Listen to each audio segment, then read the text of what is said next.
Hello everyone, मैं लक्ष्य पांडे और मुझे ये एक अपॉर्चुनिटी मिली है अनअकैडमी की तरफ से कि मैं आप लोगों के साथ एक इंटरेक्टिव सेशन रखूं अपना, जिसमें मैं आप लोगों को ठीक गाइडेंस देने की कोशिश करूंगा। क्योंकि मैंने अपनी जर्नी में ये देखा है कि जब तक आपको ठीक मेंटर नहीं मिलता या ठीक गाइडेंस नहीं मिलती तो आपका जो जर्नी का टाइम पीरियड है वो बहुत ही लंबा खींच जाता है। क्योंकि आपको पता है कि काफ़ी लोगों की आपने स्टोरी सुनी होगी कि किसी का सेकंड अटेम्प्ट में होता है, थर्ड अटेम्प्ट में होता है, फोर्थ अटेम्प्ट में हो रहा है, फिफ्थ अटेम्प्ट में हो रहा है, सिक्स्थ अटेम्प्ट में हो रहा है। तो जब किसी एक स्टूडेंट को ठीक टाइम पे ठीक पर्सन से सही गाइडेंस अगर मिल जाएगी तो वो उसकी जो प्रिपरेशन की जो टाइम है वो कम हो जाएगा, उसका जो सक्सेस है वो उसे जल्दी मिलती है। तो इसी मोटिव के साथ मैं आप लोगों को यहाँ आप लोगों के साथ में एक लाइव सेशन ले रहा हूँ अनअकैडमी के माध्यम से। और मैं चाहता हूँ कि इसमें ज़्यादा से ज़्यादा लोग जुड़ें और अगर कुछ लोगों को भी इसमें हेल्प पहुँच जाए तो अच्छी बात है। तो क्योंकि मैं चाहूँगा कि मैंने अपने साथ खुद ये फेस किया है मेरी जर्नी के टाइम पे कि मेरे को सही गाइडेंस नहीं थी। क्योंकि मेरी फैमिली में कोई सिविल सर्वेंट नहीं है, मेरे कोई रिश्तेदारी में कोई सिविल सर्वेंट नहीं है, मेरे दोस्त कोई ऐसा कोई पहले सिविल सर्वेंट नहीं थे, मेरे कोई कॉलेज से कोई सिविल सर्वेंट नहीं बना है, मेरे स्कूल से कोई सिविल सर्वेंट नहीं बना था। तो मेरे पास तो ऐसा कोई था ही नहीं जो मुझे सही टाइम पे सही गाइडेंस दे पाए। तो मैं चाहता हूँ कि आप लोगों के लिए मैं ये छोटी सी पहल है वो जो मैं शुरू कर रहा हूँ। तो आइए शुरू करते हैं। जो मेजर जो डाउट्स मेरे को आए हैं अभी तक उसके बेसिस पर मैं ये क्लास ले रहा हूँ कि सही time, what is the right age and time start UPSC preparation. क्योंकि आप लोग ग्रेजुएशन में जब चले जाते हैं, ग्रेजुएशन कंप्लीट भी हो जाती है, कुछ लोग जॉब शुरू कर देते हैं, उसके बाद प्रिपरेशन करते हैं और फिर उसमें कुछ इश्यूज आते हैं, फिर आपको लगता है कि शायद मैं थोड़ा पहले शुरू कर लेता तो बेटर रहता।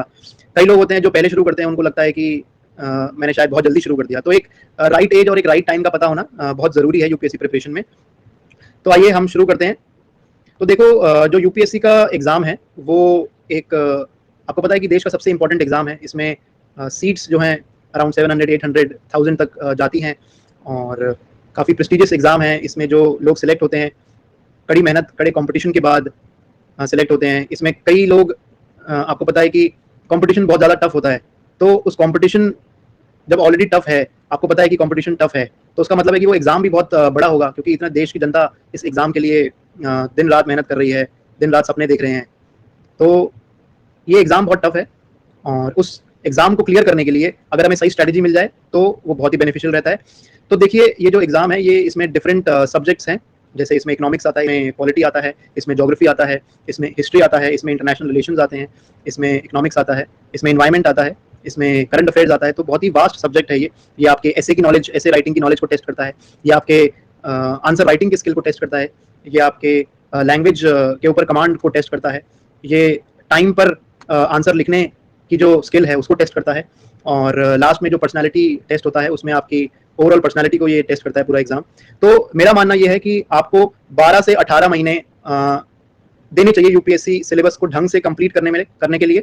12 से 18 महीने में आपको ठीक ठाक मैच्योरिटी आ जाती है यूपीएससी सिलेबस के रिगार्डिंग, यूपीएससी एग्जाम के बारे में। और मेरा ये अपना पर्सनल एक्सपीरियंस है और इनफैक्ट जो मेरे अब साथ के लोग हैं जो ऑलरेडी सिलेक्टेड हैं या जिनसे मैं बात करता हूँ, मेरे से पुराने लोग, मेरे से सीनियर्स हैं, मेरे से जूनियर्स हैं जो ऑलरेडी एग्जाम क्लियर कर चुके हैं, तो सबका यही मानना है, ओवरऑल सबकी यही एक कॉमन चीज़ है कि सब लोग यही बोलते हैं कि 12 से 18 महीने आपको इस जर्नी में देने बहुत ज़रूरी हैं। और अगर आपने इस 12 से 18 महीने शिद्दत से पढ़ाई करी है तो आपको ये एग्ज़ाम क्लियर करने से कोई रोक नहीं सकता, प्रोवाइडेड ये 12 से 18 महीने में आपके पास करेक्ट रिसोर्सेज हों, क्वालिटी रिसोर्सेज हों और मोस्ट इंपॉर्टेंटली जो मैं हमेशा कहता हूँ कि जो आपके रिसोर्सेज हैं वो मिनिमम होने चाहिए और उनका जो रिवीजन है वो मैक्सिमम होना चाहिए। तो मिनिमम रिसोर्सेज मैक्सिमम रिवीजन का जो मेरा एक फंडा है जो मैं स्टार्ट डे 1 से प्रोपगेट करता हूँ वो आपकी लाइफ में आप देखना आपको बहुत हेल्प करेगा।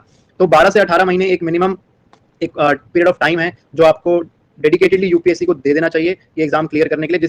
इस 12 से 18 महीने में आपको एक बहुत अच्छा मैच्योरिटी लेवल आ जाएगा, आपकी अंडरस्टैंडिंग लेवल बहुत अच्छी हो जाएगी यूपीएससी सिलेबस के रिगार्डिंग, यूपीएससी एग्जाम के रिगार्डिंग, आपको कैसे आंसर लिखना है, आपको कैसे बोलना है, क्या करंट अफेयर्स में आप क्या पढ़ते हैं क्या नहीं पढ़ते, क्या आपको समझ आ रहा है, कैसे आप लोगों से इंटरेक्ट करते हैं, डिफरेंट फील्ड की नॉलेज आपको अच्छी तरह से हो जाएगी 12 से 18 महीने में।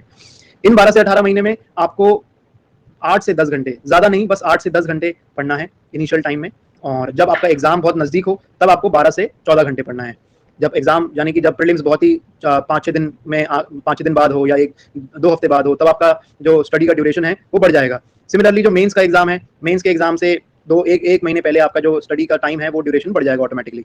तो ऑन एन एवरेज आपको जो टाइम देना है वो 8 से 10 घंटे देना है, उससे ज़्यादा आप देना मुश्किल हो जाएगा। देखिए, लाइफ में आप अनरियलिस्टिक टारगेट्स मत रखिए, आप वो टारगेट्स रखिए जो आप अचीव कर सकते हैं। तो आपको डेली के 8 से 10 घंटे देने हैं। तो जैसे मैंने आपको बताया कि 12 से 18 महीने आपको लगेंगे पूरा यूपीएससी सिलेबस कंप्लीट करने में, और 8 से 10 घंटे आपको मिनिमम एवरी डे आपको देने पड़ेंगे, प्रोवाइडेड आपके पास एक लिमिटेड रिसोर्सेज हों और वो रिसोर्सेज क्वालिटी वाले हों और करेक्ट रिसोर्सेज हों। तो अब जैसे मैंने आपको बताया कि 12 से 18 महीने लगेंगे, तो फिर डाउट क्वेश्चन आएगा कि हम फिर शुरुआत कब करें। देखिए, आप जितनी जल्दी शुरुआत कर सकते हैं उतना बेटर है। ऑब्वियसली आप स्कूल में शुरुआत मत कीजिए, जब आप 11th-12th में हैं तब आप शुरुआत मत कीजिए, क्योंकि वो बहुत अर्ली हो जाएगा। आप जब कॉलेज के फर्स्ट ईयर में हैं तब भी आप अवॉइड कीजिए शुरुआत करना, क्योंकि कॉलेज आप स्कूल से जैसे पास आउट होते हैं आप कॉलेज में एंटर करते हैं, तो ग्रेजुएशन का जो आपका सब्जेक्ट है वो भी पढ़ना बहुत इंपॉर्टेंट है आपके लिए। तो आप कोशिश कीजिए कि सेकंड ईयर ऑफ जो कॉलेज है आप तब से शुरुआत कीजिए, वो एक अप्रोप्रिएट टाइम है। अगर किसी की ग्रेजुएशन 3 साल की है तो सेकंड ईयर में आप शुरुआत कीजिए, आपके पास 2 साल ग्रेजुएशन के मिलेंगे, प्लस उसके बाद आप जैसी ग्रेजुएशन कंप्लीट होगा आप एग्जाम देने के लिए एलिजिबल हैं और आप फिर एग्जाम दे सकते हैं। तो आप कॉलेज के सेकंड ईयर में शुरुआत कीजिए अपने एग्जाम अपने प्रिपरेशन की, कोशिश कीजिए, क्योंकि मैं मानता हूँ कि कॉलेज लाइफ बड़ा हैपनिंग होती है लोगों के लिए, पढ़ाई भी करनी होती है और थोड़ी बहुत अपने कॉलेज दोस्तों के साथ आपको थोड़ा एंजॉय भी करना होता है। आप उस टाइम पे स्कूल से एकदम बाहर फ्रेश निकलते हैं, तो मैं मानता हूँ कि उस टाइम पे टाइम बड़ा लिमिटेड होता है आपके पास, तो 1 से 2 घंटा आप डेली निकाल सकते हैं। 1 से 2 घंटे निकालने में ज़्यादा मेहनत नहीं लगेगी। 1 से 2 घंटा हर एक स्टूडेंट जो सेकंड ईयर कॉलेज में है वो निकाल सकता है। तो सबसे पहले जो आप शुरुआत करेंगे वो है कि आप एक टाइम टेबल बनाएंगे कि मैं 1 से 2 घंटे में डेली क्या करूंगा क्या नहीं करूंगा। उसके बाद आप जब आपका टाइम टेबल बन जाएगा, उस टाइम टेबल को आप रेगुलरली उसको आप ऑल्टर करेंगे अपने गोल्स के अकॉर्डिंग। आप अपने अपने जो टारगेट्स हैं वो आप सेट कर लीजिए कि एक हफ्ते